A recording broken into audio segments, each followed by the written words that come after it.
Hi everyone. Thesis paper ready করার জন্য অনেক ছোট কিন্তু অনেক গুরুত্বপূর্ণ একটা জিনিস নিয়ে কথা বলবো, যেটা নিয়ে অনেকে ইরিটেটিং একটা অবস্থায় পড়েন। পুরো থিসিস পেপার টাইপ করার পরে বা পুরো থিসিস পেপার কমপ্লিট করার পরে পেজ নাম্বার দিতে গিয়ে সবাই বিভিন্ন ধরনের প্রবলেমে পড়ে। কারণ একটা থিসিস পেপারের বিভিন্ন ধরনের সেকশন থাকে এবং বিভিন্ন ধরনের সেকশনে আমরা বিভিন্ন ধরনের পেজ নাম্বার দিতে পারি। যেমনটা এখানে একটা নমুনা থিসিস পেপার দেখতে পাচ্ছি, যে এটা আমাদের যদি কভার পেজ হয়, এখানে আমরা চাই না যে এখানে আমাদের কোনো পেজ নাম্বার চলে আসুক, অথবা এর পরে যে অংশটা থাকে, যে টেবিল অফ কন্টেন্টস থাকে, আমাদের টেবিল অফ ফিগার্স থাকে, তো এই জায়গাগুলোতে আমরা চাই যে আমাদের নাম্বারটা, পেজ নাম্বার যেটা, সেটা রোমান অক্ষরে থাকে, অর্থাৎ 1 বা 2 আই যেটা আর কি রোমান অক্ষরে থাকে। আবার এরপরে যেটি মেইন বডি শুরু হয়, যে থিসিস পেপারের মেইন বডি, সেখান থেকে আমরা চাই যে আমাদের এরকম 1 2 3 করে শুরু হোক। তো এইভাবে ডিফারেন্ট পেজে, ডিফারেন্ট সেকশনে ডিফারেন্ট নাম্বার কিভাবে দিবে সেটার একটা আজকে দেখাবো। তো এটা দেখানোর জন্য সব কয়টা আগে আমি ডিলিট করে নেব, যাতে যেন খুব সহজে দেখাতে পারি। ডিলিট।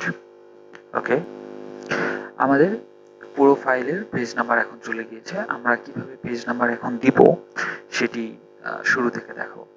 ওকে, এখন আমরা এই পেজটাতে কোনো পেজ নাম্বার দিতে চাই না, সুতরাং এই পেজটাকে আমরা একটা আলাদা সেকশন করে নেব। এই সেকশনটা করব কিভাবে? যে পেজ পর্যন্ত আমরা সেকশন করব, তার পরের পেজে এসে পরের পেজের শুরুতে কার্সরে একটা ক্লিক করব। এরপরে আমরা নেব পেজ ব্রেক, লেআউটে যাব, ব্রেকসে যাব, নেক্সট পেজ যেটি আছে এটি আমরা ক্লিক করব। এটি একবার নিলেই উপরে এরকম একটি ব্ল্যাঙ্ক পেজ চলে আসবে।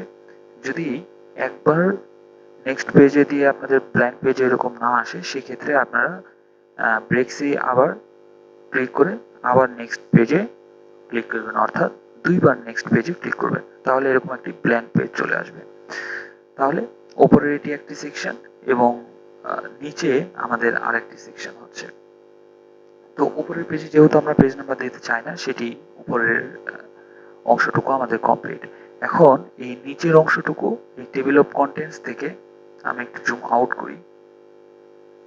টেবিল অফ কন্টেন্টস বা লিস্ট অফ টেবিলস বা এখানে যতগুলো পেজ থাকবে, মেইন থিসিস বোর্ডের আগে পর্যন্ত যতগুলো পেজ থাকবে, এখানে আমি রোমান নাম্বারে দিতে চাই, পেজ নাম্বারটা আমি রোমান নাম্বারে দিতে চাই।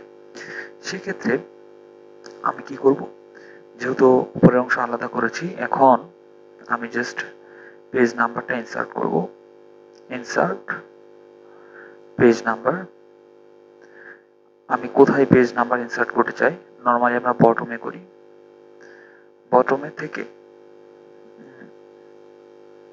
এটি দিচ্ছি বোঝার সুবিধার জন্য, ভিজিবিলিটি বেশি থাকবে। পেজ 1। এখন দেখুন এখানে কিন্তু আমাদের পেজ নাম্বার 1 আসছে, বাট আমরা রোমান নাম্বারে এখানে পেজ নাম্বারটা দিতে চাই।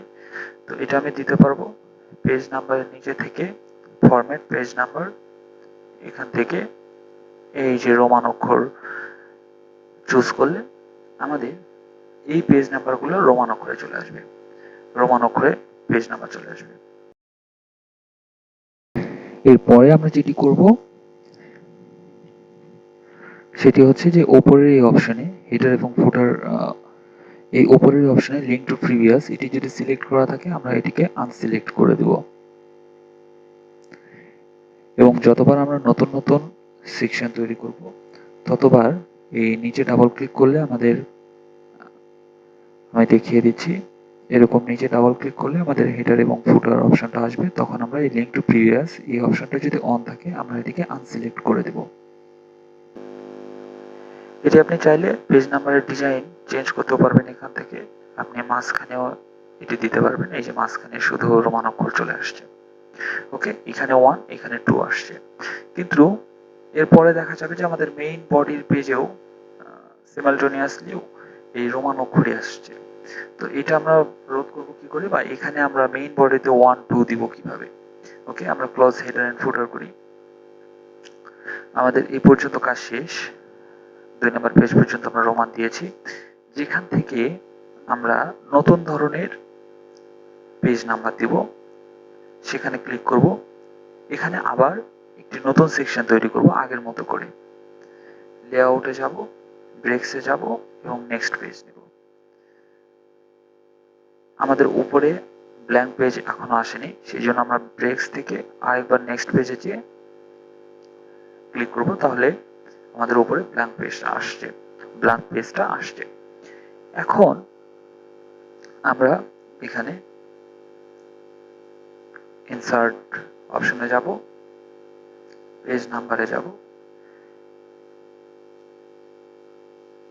ফরম্যাট পেজ নাম্বারে যাব, এইটি চেঞ্জ করে দেব, 1 2 3 করব, ওকে করব। তাহলে কিন্তু দেখব আমাদের এই যে পরের যে সেকশন আছে আমাদের মেইন বডি, এখানে কিন্তু দেখাচ্ছে পেজ নাম্বার 1, পেজ নাম্বার 2। এভাবে এটি পরবর্তী যতগুলো পেজ আছে সবগুলো পেজে ক্রমান্বয়ে 1 2 3 হয়ে যাবে। এখন যেটি প্রবলেম হচ্ছে যে জুম আউট করলে আমরা দেখতে পারবো এই যে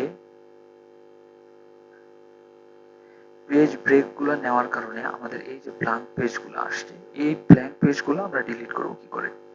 তো এটা অনেক সহজ একটা উপায়, যে যেমন আমাদের এই মেইন বডির আগে আমাদের একটা ব্ল্যাঙ্ক পেজ আসছে, এটি আমি ডিলিট করব কি করে। চ্যাপ্টার 1।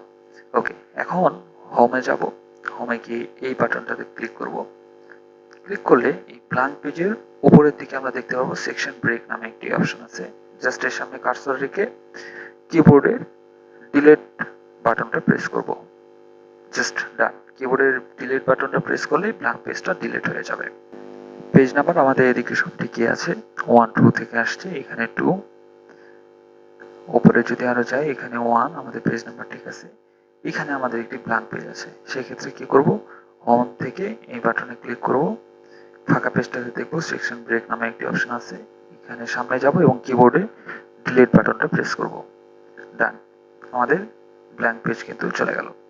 এখন পুরো ফাইলটি যদি আমরা ওভারভিউ করি, যে আমাদের কভার পেজে কোনো পেজ নাম্বার নেই, table of contents, table of figures যেগুলো আছে সেগুলোতে আমরা রোমান সংখ্যায় আমরা পেজ নাম্বার দিতে পেরেছি 1 2, এবং আমাদের মেইন যে থিসিস বডি রয়েছে সেখানে আমরা সংখ্যায় নাম্বার দিতে পেরেছি 1 2।